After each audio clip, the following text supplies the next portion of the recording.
Well, I'm glad you asked that as the last question. There has been a story going around that I scribbled it out on the back of an envelope while I rode the train from Washington City to Gettysburg. Nonsense. I was invited by David Wills on the committee for the ceremony. I received my invite on November 2nd, 1863. Could you be present at the cemetery dedication to make a few appropriate remarks?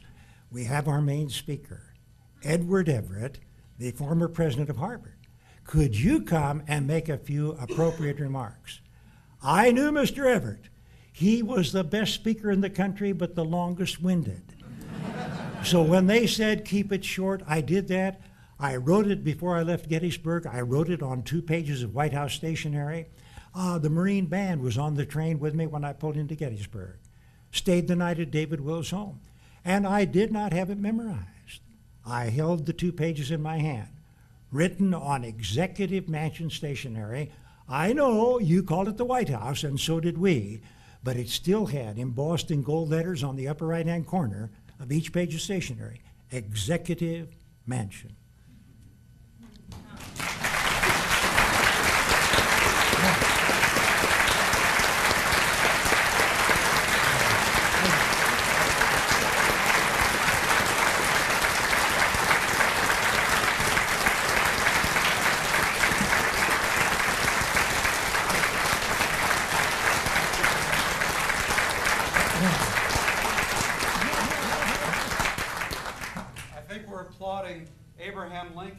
Senator Douglas, but we also are applauding Jim Getty of Gettysburg, Pennsylvania, and Tim Connors of Springfield, Illinois. I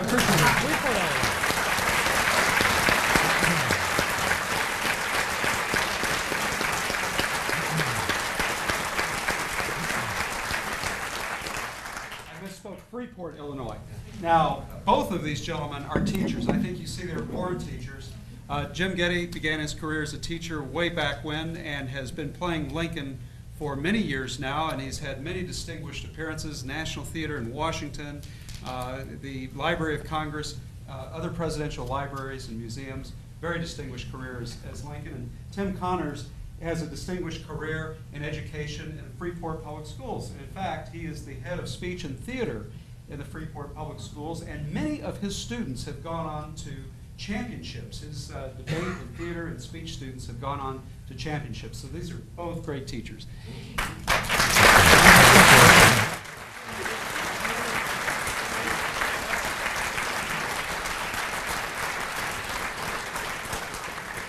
Now, one of the best parts of the program, the Hauenstein Center tote bags. We never let a good speaker leave without receiving the tote bag. And it has all kinds of interesting things, including Ralph Hauenstein's book, Intelligence Was My Line.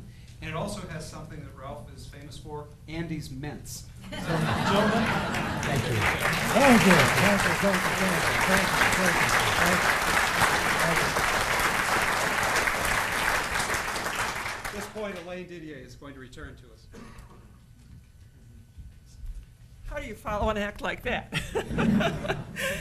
I want to thank you both, Mr. Lincoln and Mr. Douglas, for being here. This has been phenomenally both entertaining and educational, certainly for me, and I think probably for many of you. Thank you, Gleaves, and thank you, Ralph, for bringing us these wonderful programs. And of course, this had the support of the Ford Foundation as well to make it possible. If you have enjoyed this evening's program, I hope you will consider becoming a friend of Ford, which will provide you with advance notice of upcoming exhibits and events at both the library and museum.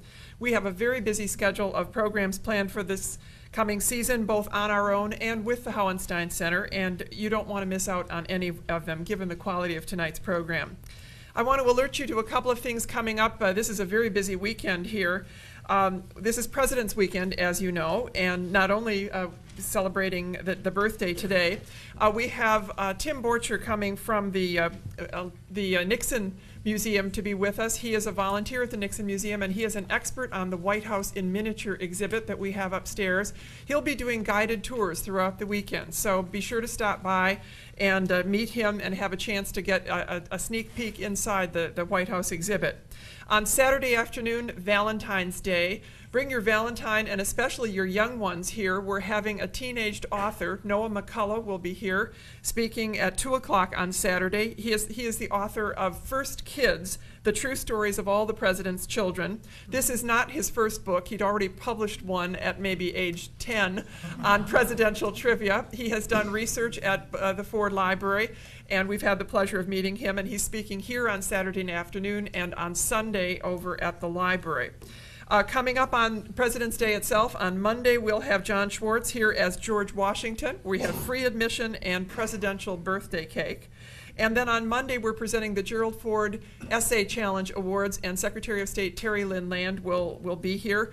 We'll have 18 finalists here on stage, and the top 3 winners will read their essays, and Terry will speak. And then coming up, looking ahead in March, of course, we have a new presidential administration, and we'll have H.W. Brands here from the University of Texas, again, a Hauenstein program. He'll be talking maybe about one of his new book projects, but the official topic is Barack Obama in history. So already President Obama is being reviewed for his first 100 days at both of our sites. So again, thank you to Gleaves for bringing us this program. Be sure to introduce yourself to Joe Calvaruso, our new Foundation Executive Director. The exhibits are open upstairs, so take a look and have a chance to meet our speakers. And thank you for coming.